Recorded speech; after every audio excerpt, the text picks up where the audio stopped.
3. Stand down. 3:45. The nightclub myth. Parish City Bank's roof. My black and white curls stirred in the wind once more. I exhaled the crisp air and closed my eyes. It was a relief to get up here and find the drizzle had ended. Rooftops gave me a clearer head. It was easy for a girl to doubt herself when she experienced stuff like her parents' death date. Either that or I overthought it.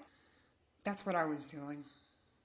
I gazed through my black GPO Passion binoculars once again. Up here, I considered my relationships. Who knew a cold-blooded killer could have such close ones? The Gophers and I, we were tight. Especially X. He's the perfect man. Stumbling upon Cresthaven College campus 7 years ago made him believe it was destiny. The week before, I found it a cool place to haunt. Back then, I didn't have any shame, so I brazenly asked the well-groomed douchebags for money. Girls were not a problem. I wasn't a threat at my age of 16. I couldn't say that for the males, as they usually gave me a hard time, either laughing, asking me what I would do for it, or telling me I wasn't poor because I wore clean clothes. They usually got the finger. What the hell? I wasn't qualified to be homeless? When I first ran away, yes, I wore whatever I could to keep me warm. But over the weeks, I found some stores I could break into and get new clothes. Plus, bathrooms were free. Free, but not always clean. I'd been 2 months into being homeless when I first spotted him. I did a double take. Love at first sight was corny. Let's get that straight. But all I knew was he was hot, even though he was white. Not that I was a bigot, but until then, only black guys rev the engine, if you know what I mean. So I got it in my head I would talk to him. Of course, getting him alone was more of a challenge. His friends followed him everywhere. But then came the day that changed everything. He sat on a bench, and I took my chance. He greeted me with a sexy smile, and he asked about my tail. Instinct had made me guarded at most times, but with him, there was this relaxed atmosphere. He asked me if he could help. I was usually too proud, but with him, I wasn't. I told him I really wanted a bubble bath. What? But against all odds, he said yes. Why? No fucking clue. Maybe he wanted an adventure, a shake-up to the routine he'd mastered. I was blunt, I was opinionated, and I called him on his shit. And being who he was, he'd walked away from luxury right into my world. Now I couldn't fathom life without him. Go for 1. He might head your way soon. Head in the game. Copy that, Zan. Go for 2. Are you in position? Yes, waiting on your signal, Xavier said. I closed my eyes and cracked my neck. I zoned into assassin mode while positioning the rifle and adjusting the sight. I lifted my eyelids and waited, pointing the gun at the front doors. Bono, a gargantuan slimeball, killed prostitutes for kicks. Only this time, he murdered the kingpin's bottom bitch, his best prostitute. Naturally, the kingpin solicited our services. The package is leaving the station, Zen said. My mind cleared. I stayed at my breath again. Bono did indeed come out. He lit a cigarette and strutted north on Sodro Road. I fired, keen on getting a clean headshot. Instead, the bullet punctured his neck. Fuck! I watched the very live man collapse on his face. Maybe he'll bleed out before anyone sees. It was a long shot. I doubled down unless he was high on blow. Go for 1. He's still moving, Xavier said. Do you want me to? Trouble! He's getting up! This was a fucking nightmare. Yes, the man unsteadily rose to his feet, his huge hand covering the gushing wound. Bono looked around for the culprit. Much to my chagrin, he cast his eyes skyward until we locked eyes. He's gonna run. I raised my gun again, aiming. Bono fled. Damn it, I hissed. I'll head him off. Xavier raced after the mark. Fuck! Go for two. Do not engage. You hear me? Do not engage. I secured the rifle across my back. I gritted my teeth at the pain of virtually bare feet colliding with each rooftop. Meanwhile, in the street, Bono and X shoved the club kids off their path. I was right behind them. 5 buildings I'd crossed until I skidded to an abrupt stop. The next building's roof was too far away to jump. My eyes scanned for an out. It was then that I spotted the outside landing equipped with a foldable staircase. Without hesitation, I jumped on it. It creaked and shuddered from my sudden weight. Fuck if I fall. It stabilized. Precious seconds were ticking away while I released the stairs, grabbed the edges, and slid to the ground. My palms hurt from the chipped paint burrowing into them, but I raced off. Without thinking, I charged into oncoming traffic, forcing them to slam their brakes. Fuck, I made too many mistakes tonight. Too pumped to care, I got to the sidewalk and rushed down North 2. Go for 2. What is your position? He's headed into an alleyway on Main Street. Fuck, X. Stand down! Negative. Either he dropped his earpiece or Bono ambushed him. Neither scenario was ideal. A cornered animal has no choice but to fight. I took a shortcut through various alleyways to cut the distance to Main. Those fucking cigarettes were taking a toll on my lungs. I hastened my pace, ignoring the agony in my chest. I emerged from the last alleyway to the middle of Main Street. Which way, damn it? Fuck this. I picked a direction and stayed the course. Go for 2. What is your status? Silence. I slowed my pace, pulled out Marianne, training on everything. X and Bono were nowhere to be seen. Go for 2. Where the hell are you? Something stirred. I aimed in that direction. 2 brown rats scrambled out of a dumpster, pursued by a black tomcat. The drip of rusted pipes and rainwater filling the gutters greeted my ears. I stepped forward, my breathing slowed. Trouble! X yelled behind me. As I spun, Bono lunged my way. We fell, and my gun bounced from my hand. I struggled with the behemoth. He pinned my shoulder to the ground. Spit formed in the corners of his mouth. The scent of BO and ripe onions assaulted my nose. Bono cocked back a fist and punched me. Instead of seeing stars like I expected, the unknown amount of liquor made his punch sloppy. Either way, the blunt paint spread around my right cheek, reverberating throughout my face. Meanwhile, I bit my fucking tongue when my teeth went to grind each other as a reaction. One thing I wasn't was a scared little girl that cowered after a bitch-ass punch. I served him my best jab. It connected with his bulbous nose.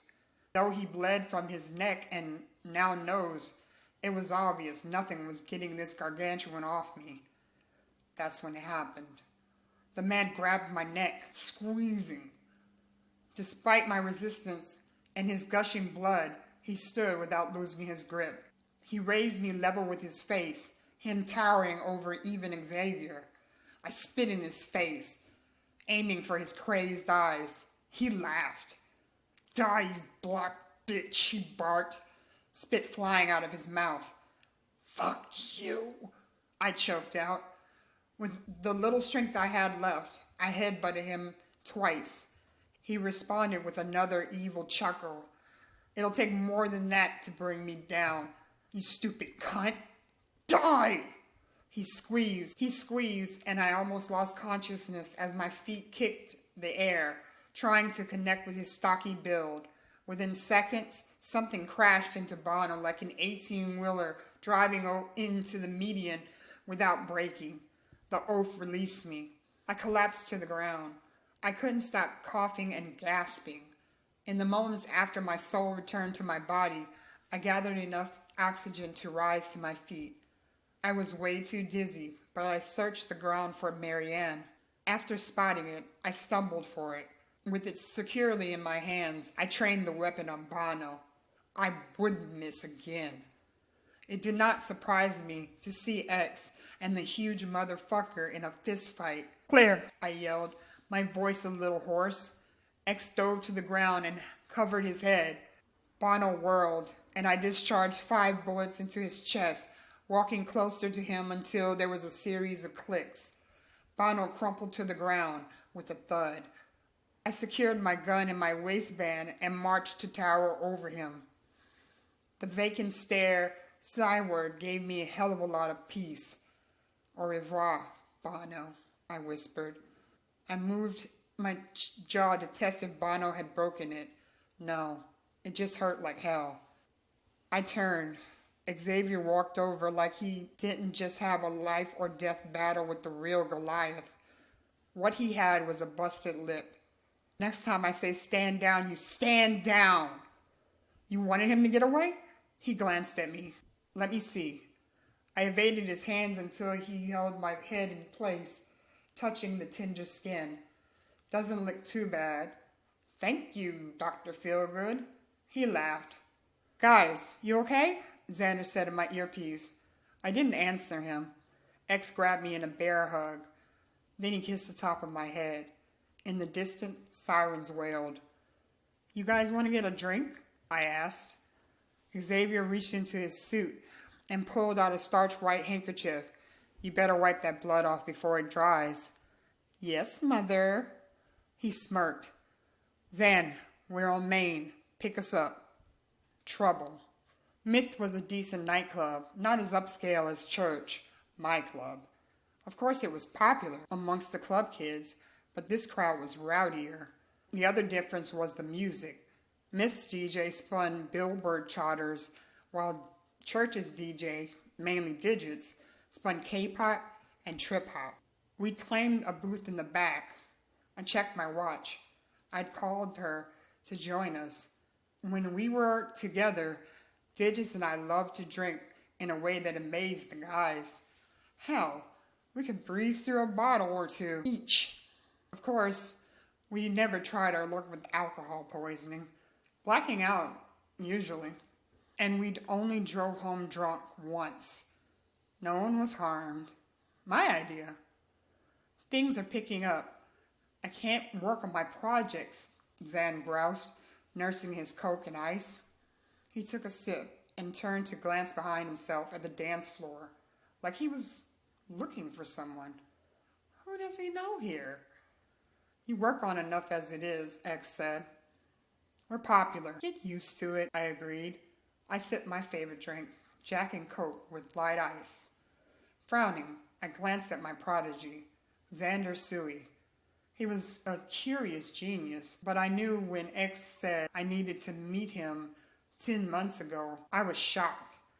He was young, 19, but he knew virtually everything. Though his true passion was science. He loved taking things apart and then reassembling them to make them way better. He should be in the Ivy League, but he was working for me in this God-forsaken level of hell, downtown Parish. I shook my head. I think I'm a bad influence on him. The moment I realized I was staring was when Zan's cognac-colored eyes rested on me. I dashed my eyes to the table. "What's Digits' ETA trouble?" Zan asked me. If he was creeped out, he didn't say anything. 10 minutes. She said not to drink without her. Whoops. Zan laughed. "What are you thinking about?" X said in my ear. "Isn't it obvious? If it bothers you, we can have a rap session. I still have some white wine for us to try." I smiled at him, which meant one side of my lips rose. "No, I think I'm going to call it a night pretty soon." "Okay, but I'm here," he offered and winked. "What did I miss?" Digits asked as she appeared next to the booth. She was out of breath, like she ran the whole way. Tonight she was dressed like a naughty schoolgirl. Pleated gingham miniskirt, white tank top tied on her B-cups, and long socks on booted feet. Her platinum blonde hair with the neon pink stripe was in a ponytail. She slid in next to Zan. Everyone in the crew knew about my crush on Digits, including her. I'd come out bisexual 6 years ago. X told me he knew all along. Nothing much, Munchin. What took you so long, I asked. Traffic, Digits said with mischief in her cat-like green eyes. I lit a Virginia Slim 120 and sipped my drink. A server sauntered over and asked if everyone wanted a refill, and everyone nodded while Digits asked for a White Russian. I once told her she was the same. We giggled about it all night, a night at the clubs. I was itching to have another with her. Maybe I could steal a kiss. So guys, tomorrow we do Porter Kingston's Job, the memo from Auto Titan Card Utopia, and the Ruby Diamond Ring. I forgot, Prodigy. When will his mistress be home? 4 or 5. What's her name? X asked. I eyed him. Precious. Is good? You was have problem finding? Digits asked.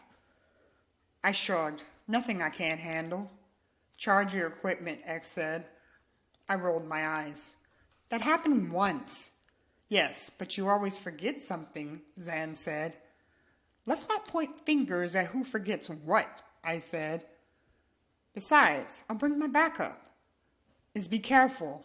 Call us if you get in trouble, Digits said with a serious expression. I eyed her luscious lips with dirty thoughts in my head.